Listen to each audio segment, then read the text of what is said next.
hello. Hi. Do you believe in spirits and your afterlife and the power that they have? I do. Have you ever had any experiences that make you feel that way? I've had some signs that I believe have been messages. So She knew. so you really do believe in this stuff? Yep. Okay. How about you? I'm skeptical. I'd have to experience it firsthand in order to believe it. I hear a lot about it, but I'm not. Have you ever been to a show where there's been a medium? No? No, never. So you've never had anybody tell you No. something about your life? No. Okay, I haven't. maybe tonight will be the night. I hope so.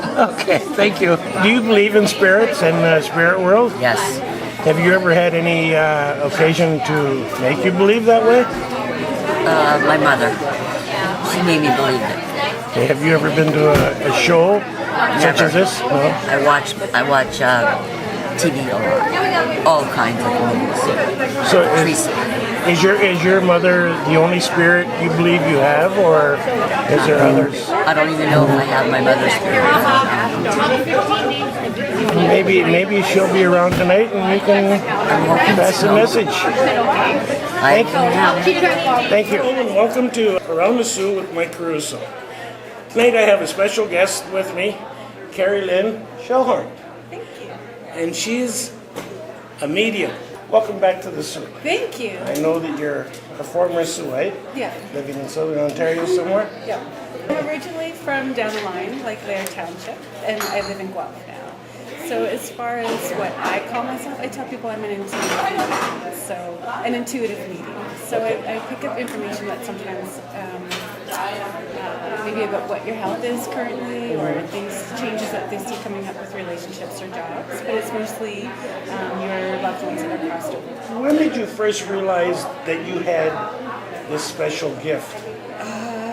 Well, sometimes I don't think it's a gift. Sometimes I think it's a curse. Sometimes, not always a gift. When I was little, I used to see things, but it became more part of a daily life once I had my children. So, later in my 20s and early 30s, and then I started doing it this as a job full time 6 years ago. And your parents, how did they notice things going on with you? No. That you didn't let them know that? No.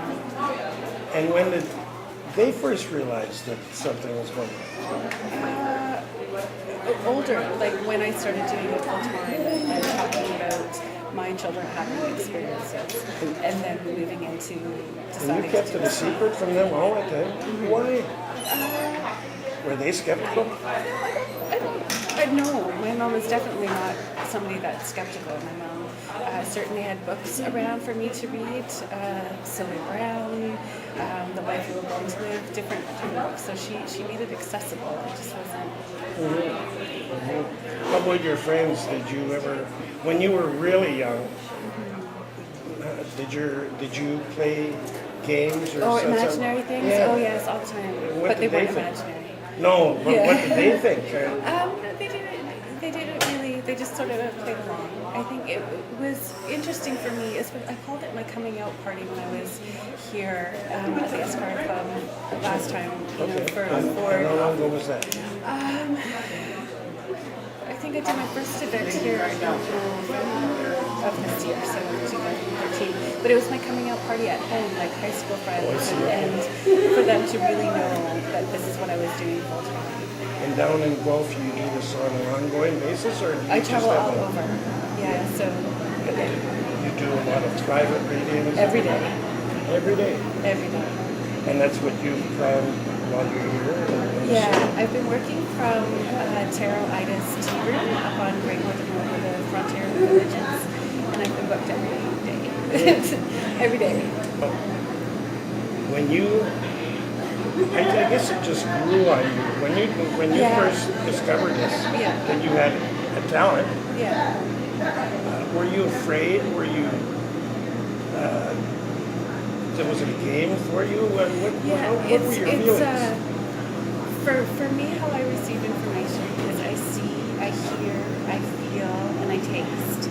So sometimes for me, especially younger, it was the knowing. Like you get a gut feeling about something, but you can't validate it. You don't know where it's coming from.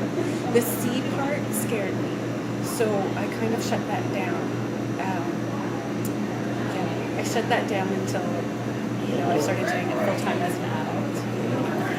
Do you have a website or on Facebook? Or Oh yeah, I'm all over social media. So do you want to give it out? sure, it's my name. It's Kerrylynn, Kerrilynn Shellhorn, SHELLHORN.com.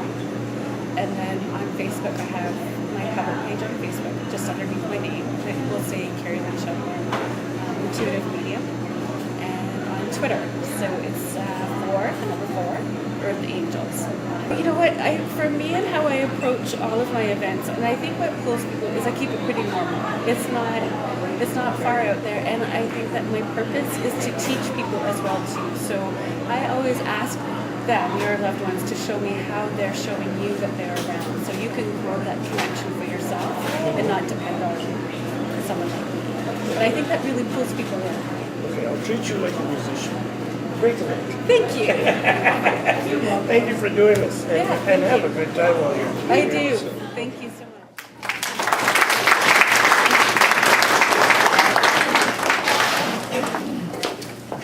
So, it was funny because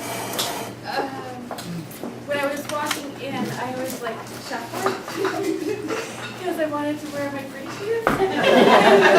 Did you forget that you're in this suit?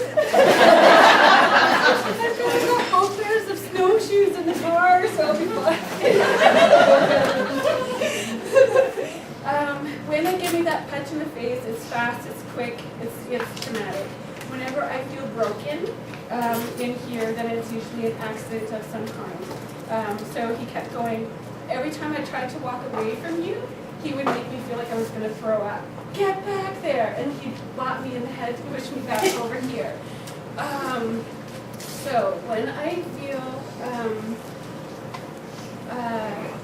okay, so everybody usually gets panicky when I say this, but you need to listen to the whole thing, okay? Whenever I feel needles in my arm, it's an addiction-related issue as well too. So he just shows me this and then makes me feel sick to my stomach and beer foam comes up in my mouth. So I know that there's alcohol related to this accident as well too. Does that make sense for you? Okay.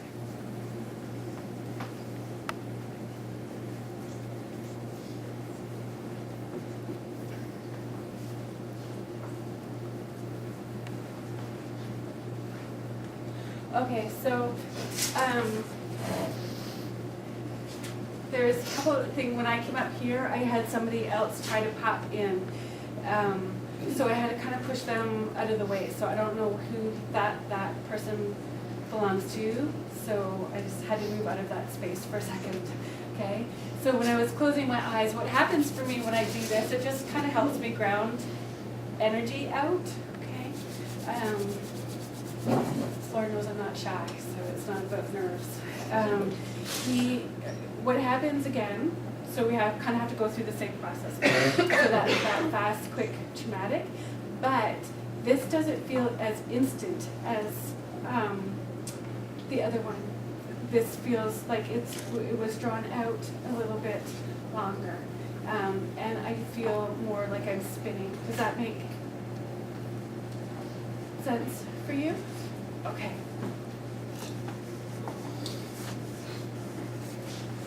Okay. Am I okay to keep going? There's 2 steps.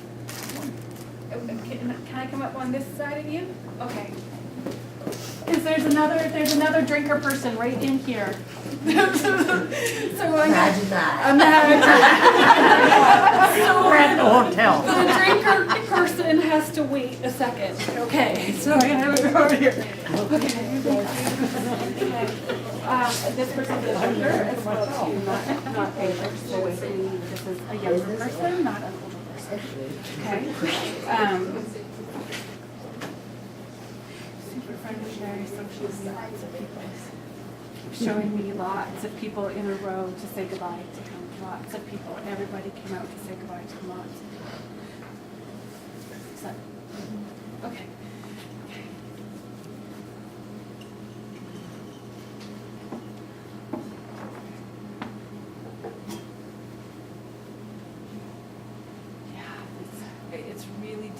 It feels like I keep spinning or rolling. I keep spinning and rolling. When I close my eyes and he puts me in that space, does that make, it's whatever happened within the car accident. Okay. So I keep trying to reassure him, we don't have to stay there. Let's move on. He puts me underneath you though. So he puts me directly underneath you. Usually for me, it's either a younger sibling or a child or somebody that's connected to you that would be directly underneath.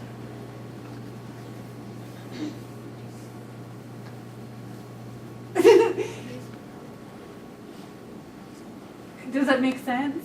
He can be older than her, but still be like Yeah, he's connected to you. Okay. 1, 2, 3, 4, 1 over. He's going 1, 2, 3, 1 over. 1, 2, 3, but it feels like there's 4. 1, 2, 3, 4, 1 over. So we need to figure out how, like usually for me when they start counting 1, 2, 3, 4, it's their row of siblings. So this is what he keeps counting. 1, 2, 3, 4, and then he says 1 over. Does that make sense? Okay. Pardon? my ears are burning. Your ears are burning? Yeah.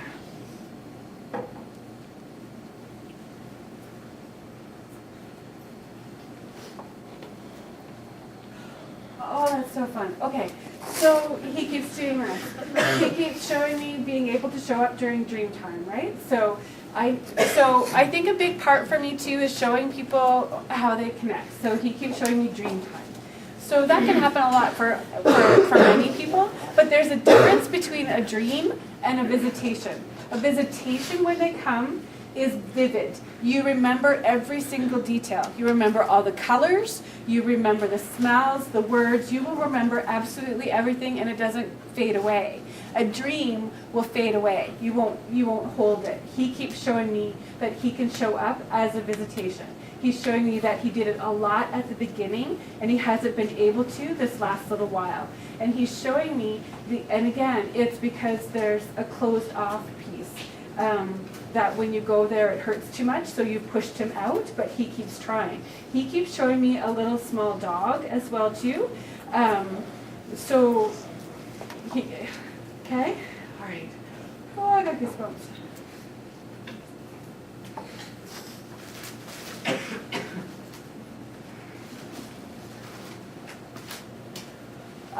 He keeps talking about an anniversary or birthday as well too, and it's coming up, so it's soon. And so he keeps talking about being able to honor and recognize that for you. Yeah, it's your birthday? Okay. And it's soon, it's very soon, he said.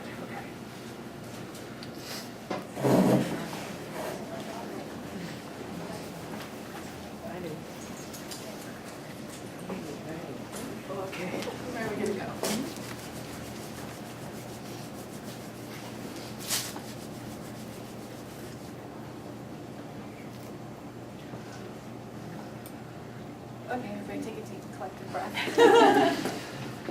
Or we'll have to start singing. Okay, when we came up here, let's go through them.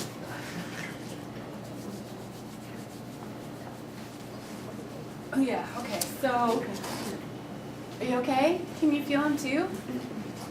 It's intense, eh? So the male figure that comes in, again, gives you that punch in the arm, very social. Couple of different things though when he comes in. He keeps giving me, when I feel those needles in my arm, it's usually an addiction related issue of some kind, but he doesn't say that he has a drinking problem at all, but he feels very wobbly, like it feels like he would stagger wobble from drinking. So everybody outside looking in knows he's got a drinking problem, but he doesn't admit it at all. Oh my goodness. Oh my goodness. Okay.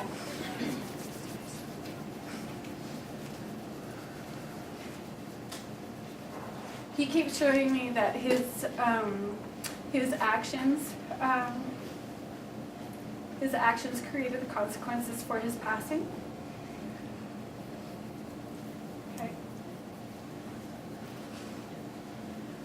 which is interesting for me because he keeps, again, I kind of have rules with all of this, right? So with some of it, I don't want to see all of it. So he's not showing me all of it. If it was tragic in some way, they won't show me bits and pieces because it gives me nightmares. So I don't want to see all of it. He keeps showing me that his actions were like putting a gun under his chin. That it just all falls apart. His whole body falls apart. He says it just shut down from his drinking.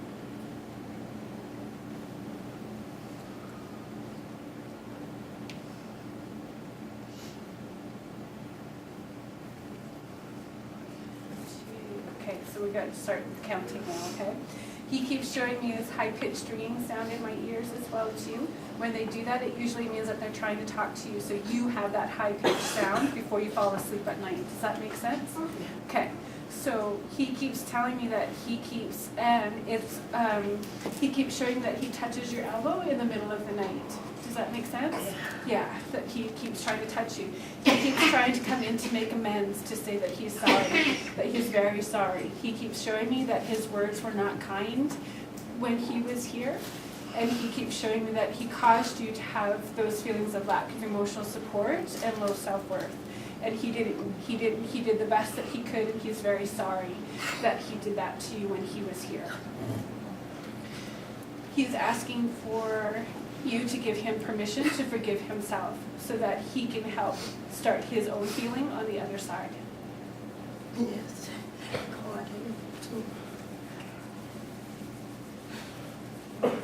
There's a row. He keeps talking about, could you please let, is your sibling, so there's a row, and he owes that to all of you. Yeah. He keeps saying thank you. He said you took the brunt and had to take care of everybody else. Does that make sense? Yeah.